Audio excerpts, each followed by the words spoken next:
de manera tajante, afirmamos que hoy, Venezuela 2009 entrando en el 2010, no se puede ser no ya bolivariano, ni socialista, ni revolucionario, sino simplemente ciudadano sin conocer qué significa el imperialismo, que es el sistema económico, político, militar y cultural que domina el mundo. El fundador de la Escuela de Estudios Científicos del Imperialismo es el camarada Vladimir Ilich Ulyanov, conocido como Lenin, sin duda el revolucionario más grande de la historia de la humanidad.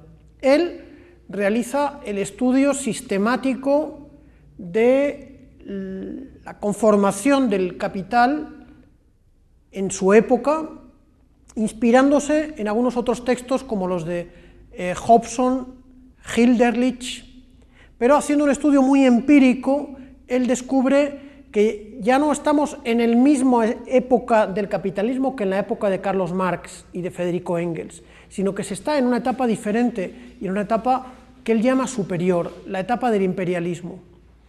Él, en una obra publicada en 1916 que se llama El imperialismo, fase superior del capitalismo, explica, después de investigar con detalles el fenómeno de gran concentración de las empresas bancarias y de las empresas industriales del mundo capitalista de su época, que son las empresas británicas, francesas, alemanas y norteamericanas. Entonces, ¿por qué es fundamental el estudio de la obra de Lenin? Porque nosotros, la humanidad, en el siglo XXI, en el año 2009, seguimos viviendo en una época dominada por el imperialismo.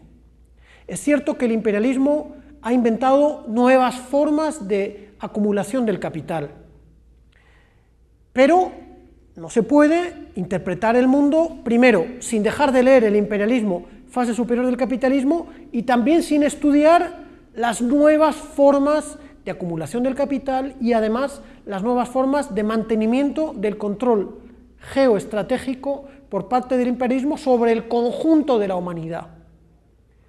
Es absurdo hablar en el siglo XXI de imperio, como lo pretende Negri. No hay imperios. Vivimos en la época del imperialismo. Lo que hay son centros imperialistas que llevan una política interior y exterior en función del poder de una oligarquía financiera que nunca ha sido más poderosa como lo es hoy.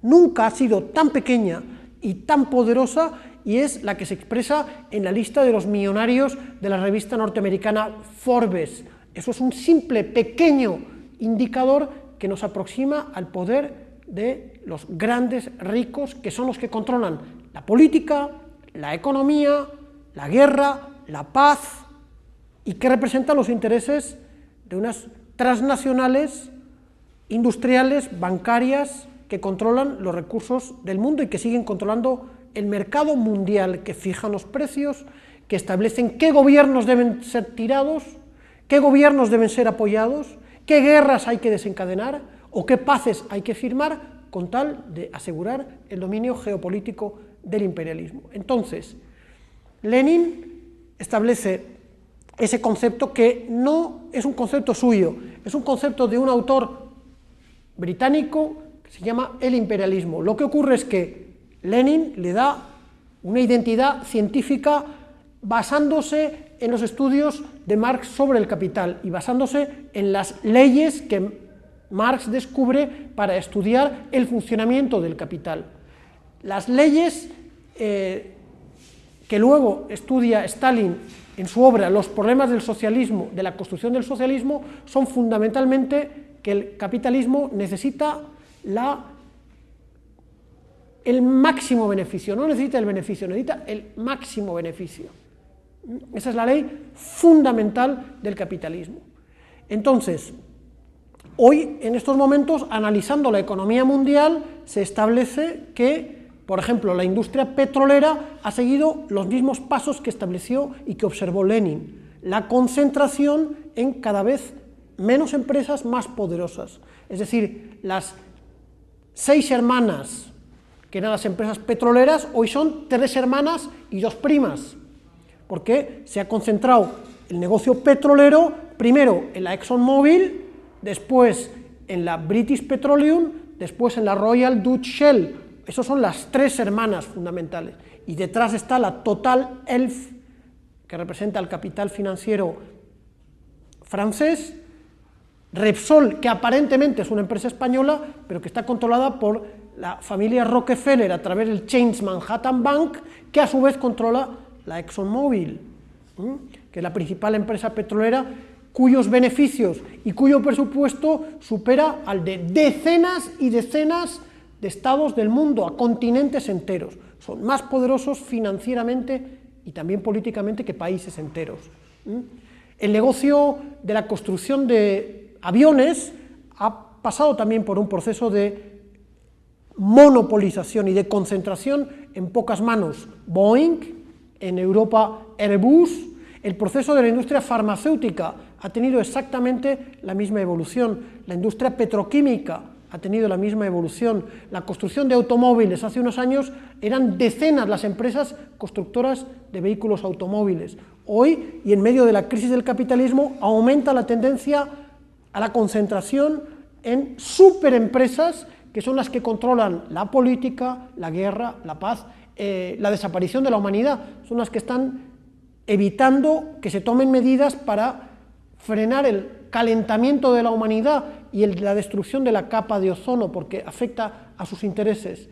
Son las empresas que han establecido la deslocalización de sus núcleos productivos fabriles a lugares donde la mano de obra está peor pagada: México, la India, Pakistán, Bangladesh, Tailandia, determinados lugares de África, donde no hay gastos ni cargas sociales para los trabajadores, ni altos salarios a los que pagar, ni una seguridad social que la patronal debe de pagar también, ¿no?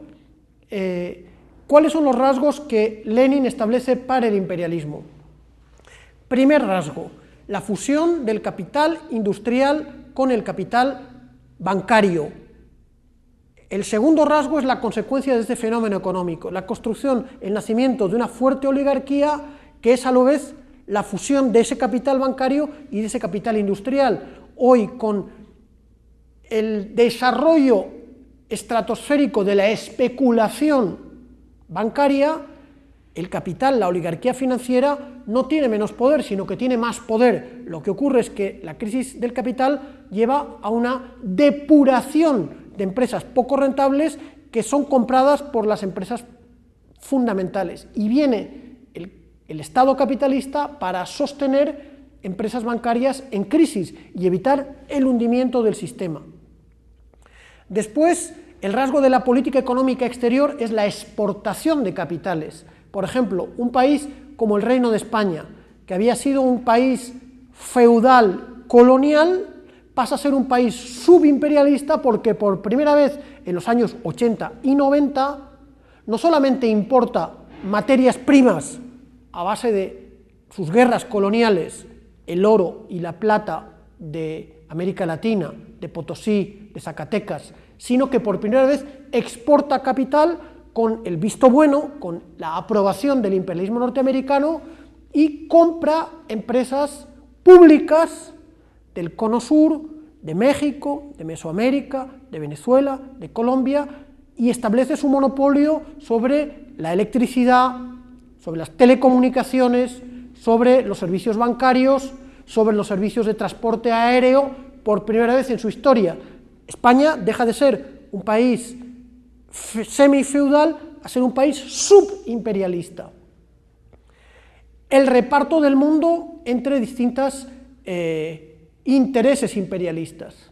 Ahí se ha observado claramente cómo los Estados Unidos consideraban a América Latina y el Caribe su patio trasero e impedía el acceso de sus rivales imperialistas europeos sobre esa zona, mientras que África subsahariana y en parte norteafricana era el patio trasero del imperialismo francés, y el imperialismo alemán siempre ha considerado su patio trasero el este de Europa, los Balcanes, Ucrania, Rusia,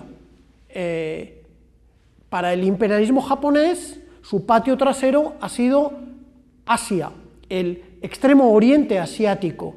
Entonces, ha habido un continuo reparto de intereses mundiales que ha llevado a algo que se llama las rivalidades interimperialistas, que han devenido en la Primera Guerra Mundial, que no fue más que una lucha interimperialista, y en la Segunda Guerra Mundial, que hubiese tenido una naturaleza completamente reaccionaria si no hubiese sido por la existencia, junto a la pelea interimperialista entre el imperialismo alemán, el norteamericano, el británico, el japonés, el italiano, la existencia del primer estado de obreros y campesinos que dio a la lucha contra el imperialismo un carácter progresista, un carácter revolucionario, un carácter antifascista y un carácter progresivo para la humanidad.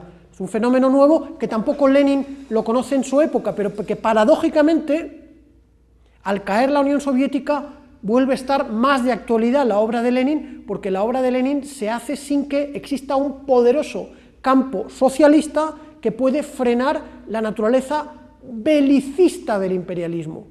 Lenin explica que ese reparto del mundo en zonas de influencia se hace mediante la guerra agresiva, mediante la guerra imperialista, y desarrolla además la reacción en todas sus formas. Es decir, el imperialismo es el fin de la democracia burguesa y es la reacción en todas sus formas. Y ahora, otra vez, volvemos a observar cómo el imperialismo, para frenar su propia crisis económica, necesita de la guerra. Se ha creado algo que no estaba tan claro en la época de Lenin y que fue descubierto incluso por un presidente norteamericano: el complejo militar industrial. Junto a la fusión del capital industrial con el capital bancario está la fusión de la empresa industrial civil con la empresa industrial militar más el capital financiero, para crear un complejo militar sobre el que se basa el poder de la oligarquía, pero que está vinculado a la guerra, y eso sí lo vio directamente Lenin, la naturaleza belicosa del capitalismo. Acerca del imperialismo norteamericano, una obra, una recopilación de textos de los compañeros de la agencia Novosti de la época soviética, que es insustituible para tener un acercamiento directo al pensamiento de Lenin sobre el imperialismo, cuya obra fundamental es el imperialismo, pero que está presente en otras obras suyas, ¿no? Entonces, el imperialismo, ¿qué crea? Fortalece el proceso de capitalismo como un sistema desigual a escala mundial. Hay unas metrópolis imperialistas que acumulan el capital, que acumulan la tecnología, que acumulan el poder militar sobre una mayoría de los estados del mundo, cuya función es simplemente la de exportar materia prima y recursos naturales al precio más barato posible, convertirse en mercado de los productos exportados por el gran capital y convertirse también en reserva de mano de obra barata. Es decir, en la época dominada por el imperialismo es inútil, es estúpido, es falso decir que la contradicción fundamental es capitalismo-socialismo. Eso no es cierto. La contradicción fundamental es la que enfrenta al imperialismo como una forma específica del capitalismo con los intereses de toda la humanidad y con los intereses específicos de la mayoría de los pueblos del tercer mundo. Eso ya fue analizado por Stalin y luego fue analizado por Mao Zedong y los camaradas chinos, que establecen que pudiera haber formas de capitalismo nacional que se enfrentan al imperialismo y que por lo tanto tienen una función progresiva. Incluso Stalin, en la obra Fundamentos del Leninismo, dice que tiene una función revolucionaria.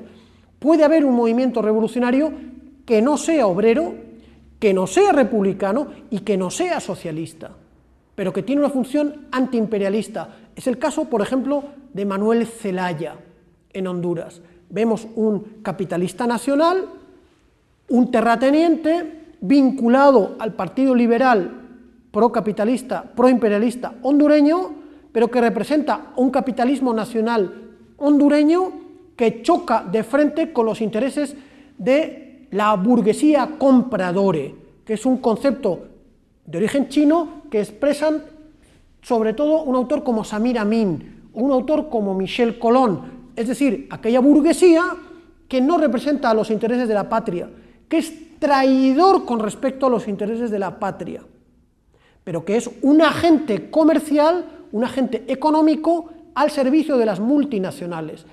Todo el capitalismo venezolano es una burguesía compradore, por lo tanto es enemigo de los intereses nacionales de Venezuela, porque está vinculado ya desde la época de Medina Angarita, incluso mejor después, como lo señala Federico Brito Figueroa, cuando se acaba con la posibilidad de un capitalismo nacional, cuando se implementa el sistema de la sustitución de importaciones, los capitalistas venezolanos se asocian en condición subordinada y dependiente a los monopolios fundamentalmente norteamericanos que instalan en Venezuela ensambladoras de productos industriales, de vehículos automotor y de otro tipo de vehículos.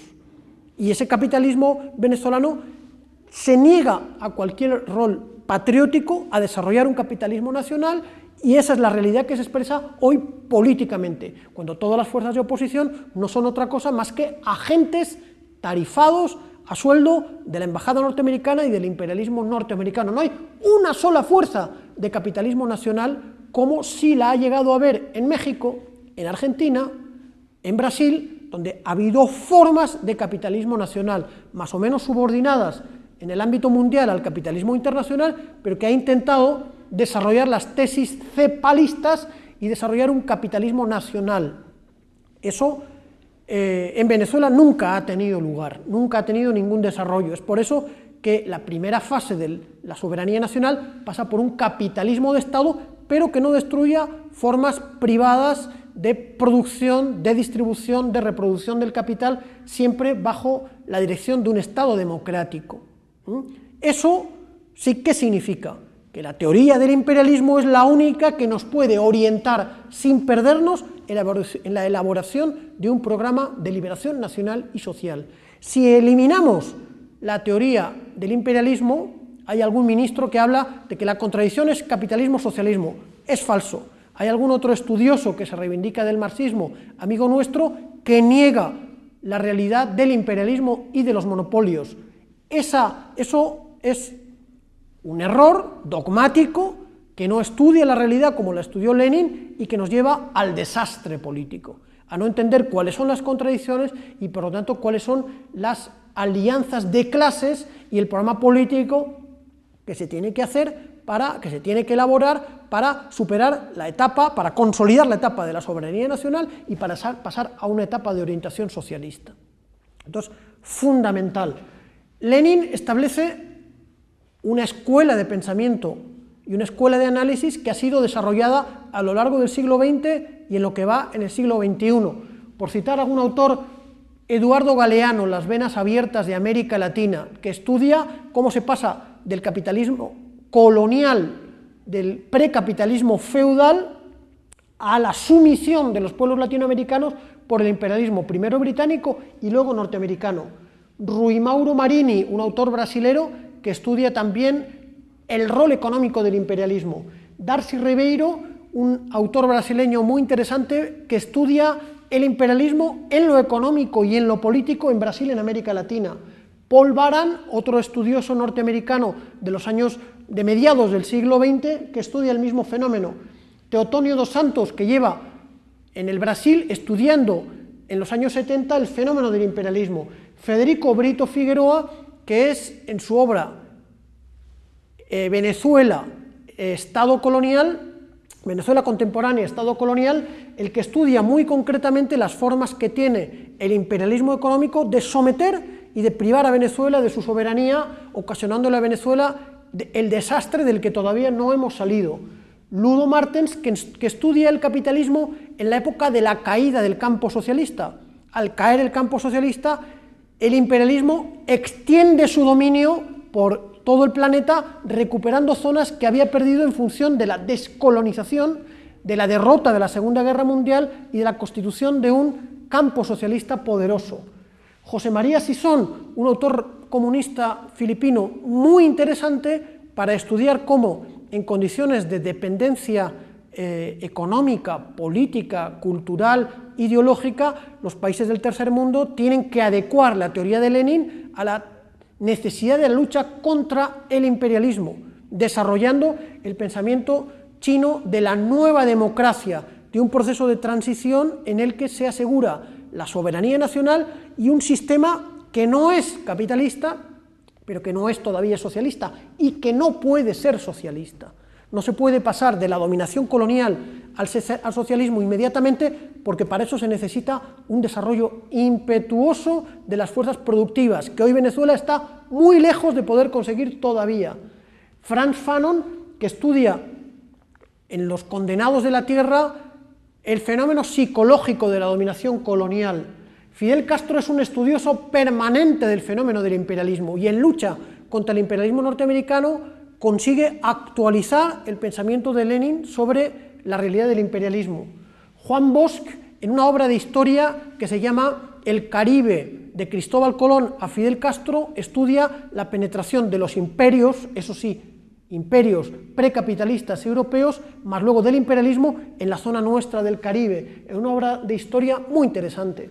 Este autor, no muy conocido desgraciadamente en Venezuela, por desgracia, belga, Henri Houben, que lo que estudia es, a la luz de las teorías de Lenin, cómo el imperialismo desarrolla nuevas formas productivas, nuevas formas de acumulación de capital. Rémy Herrera es otro joven pensador marxista francés que realiza la misma tarea, de actualizar la realidad siguiendo el mismo método de Lenin, es decir, estudiar los flujos de capital, los movimientos productivos, las tendencias económicas del capitalismo, que son la base del sistema político y económico. Y aquí algunas obras. El imperialismo, que es una obra previa a Lenin, en la que se basa Lenin para crear su obra fundamental, El imperialismo, fase superior del capitalismo. Che Guevara es un gran estudioso del imperialismo, él tiene un conocimiento perfecto del imperialismo porque estudia a Marx, a Engels, a Lenin y a Stalin también. Se puede citar el mensaje a la tricontinental, donde plantea que frente a la hegemonía del imperialismo se tiene que unir los tres continentes sometidos al imperialismo: África, América Latina y Asia. En estos momentos, a este frente de los pueblos del mundo habría que unir la Europa del Este, que se ha convertido en una tierra colonizada por el imperialismo. Un autor comunista norteamericano que estudia en los años 60 los fundamentos económicos de la oligarquía en los Estados Unidos. Harry Magdoff, otro economista marxista norteamericano que tiene la edad del imperialismo en los años 50. Uno de los grandes estudiosos del imperialismo es un autor de origen egipcio, Samir Amin, que por cierto tiene muchos más méritos para ser honrado como uno de los principales pensadores marxistas del mundo que un tal Iván Mesaros. Samir Amin tiene 10 o 20 libros fundamentales desde los años 70 y que ha honrado a Caracas con su visita el año pasado, sobre la globalización, sobre la desconexión. Él establece que los pueblos del tercer mundo tienen que desconectarse de la economía mundo capitalista. Michel Colón es un autor muy interesante que él estudia primero el capitalismo en los medios de comunicación, después estudia la OTAN como la policía fundamental del terror imperialista a escala mundial, esa es la policía de los monopolios, es la OTAN, y acaba de publicar una obra sobre Venezuela, Los 7 pecados capitales de Hugo Chávez, donde expresa la lucha de Venezuela contra el capitalismo, contra el imperialismo. Atilio Borón tiene una obra muy interesante, Imperio e imperialismo, donde refuta las teorías completamente estúpidas de Negri, negando la existencia de un imperialismo y intentando refutar de una manera idealista las posiciones de Lenin. Atilio Borón rescata los principios fundamentales de Lenin, pero sobre todo lo que hace es adecuarlos al análisis concreto de la realidad concreta en América Latina. James Petras, junto a un compañero suyo, Henry Weltmeyer, tiene un libro en la misma línea que Atilio Borón, explicando cómo funciona en estos momentos el imperialismo norteamericano, explicando que, aunque está en crisis, sigue siendo el imperialismo norteamericano el más fuerte y el más poderoso porque concentra el mayor número de poder tecnológico de multinacionales y de poder militar. Y una obra muy interesante de un autor cubano, Luis Suárez Salazar, Un siglo de terror en América Latina, editado por Ocean Press, donde se expresa esa combinación que hay de intereses económicos del imperialismo con una política efectivamente de terror sobre los pueblos de América Latina y el Caribe, en el espacio geográfico y político que va desde el río Bravo hasta la Patagonia.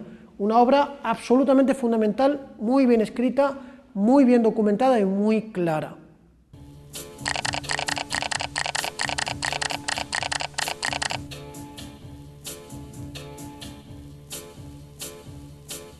Ya, Lenin, en la obra que estamos mencionando, señala que el imperialismo tiene una expresión política en el movimiento obrero porque los capitalistas descubren que es mejor a veces que matar a los trabajadores revolucionarios, comprar a la masa de los trabajadores y separar a los trabajadores entre un grupo de trabajadores de élite que reciben sueldos elevados, prebendas, privilegios, y otro grupo a los que se les extrae más masivamente la plusvalía.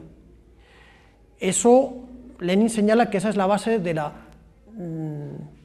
digamos, socialdemocracia, ¿no? Del reformismo, de aquellos capitalistas, de aquellos trabajadores que no quieren acabar con el capitalismo, sino que quieren hacer un capitalismo bueno. Y eso es la socialdemocracia, eso es también el eurocomunismo. Aquellos antiguos revolucionarios que niegan de los principios fundamentales de Marx, de Engels, de Lenin y de Stalin.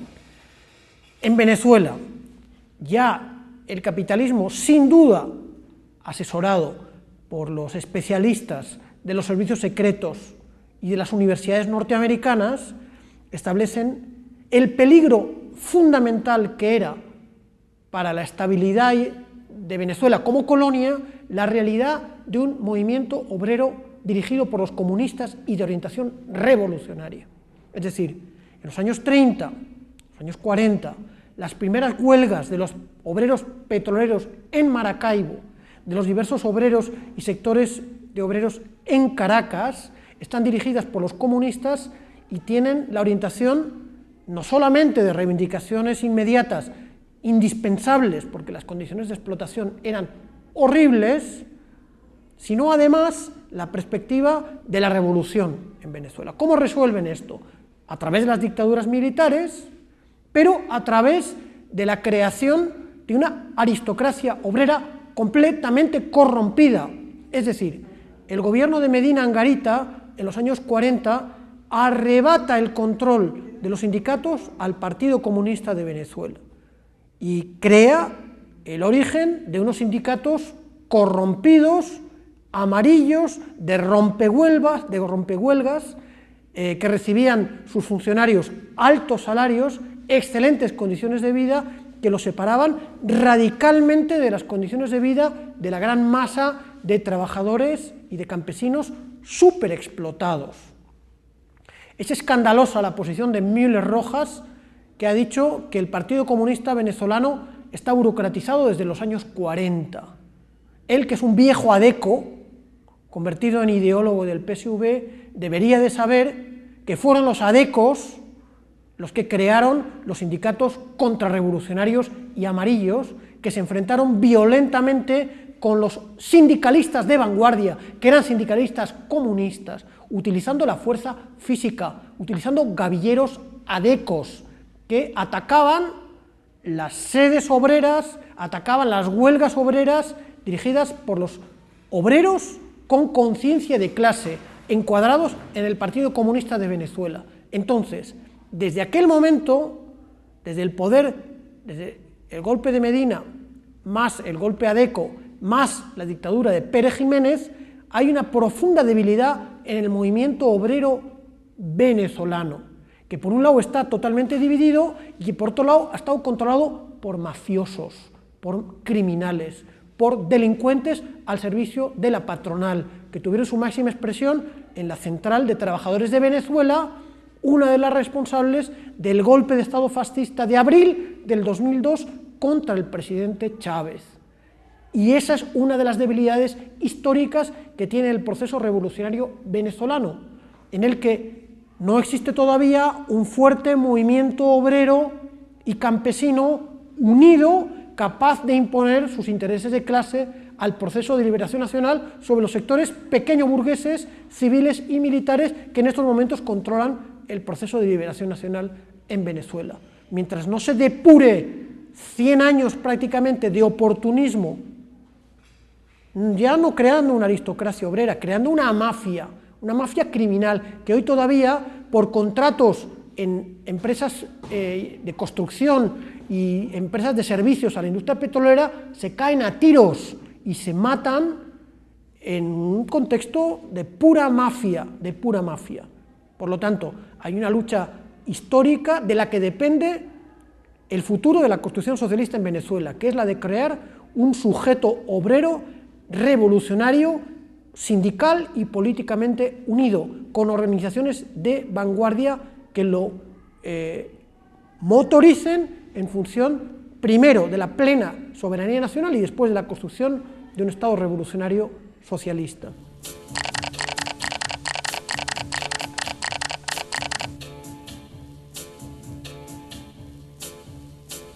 Entonces, la lógica, hemos dicho antes, la lógica del capitalismo es desigual.